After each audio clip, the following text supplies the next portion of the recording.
புதுக்கோட்டையில் அரசு பள்ளி ஆசிரியர் வீட்டில் 37 சவரன் தங்க நகைகள் திருடப்பட்ட சம்பவம் பரபரப்பை ஏற்படுத்தியுள்ளது.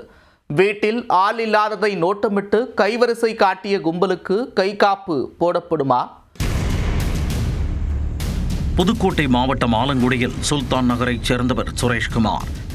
இவர் கருப்பட்டிப்பட்டி ஊராட்சியில் உள்ள தொடக்கப்பள்ளியில் தலைமை ஆசிரியராக பணிபுரிந்து வருகிறார்.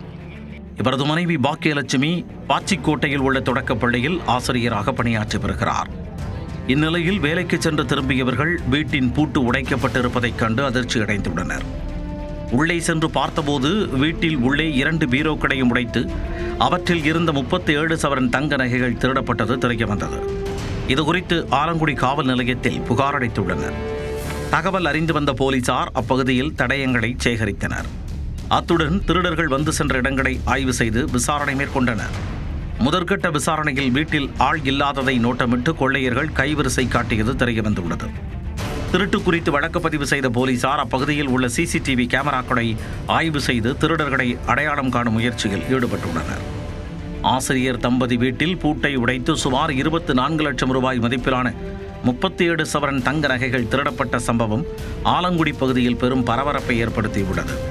திருடர்கள் வேறு எங்கேனும் கைவரிசை காட்டுவதற்கு முன்பு போலீசார் அவர்களை விரைந்து கைது செய்ய வேண்டும் என்று பொதுமக்கள் கோரிக்கை விடுத்துள்ளனர்.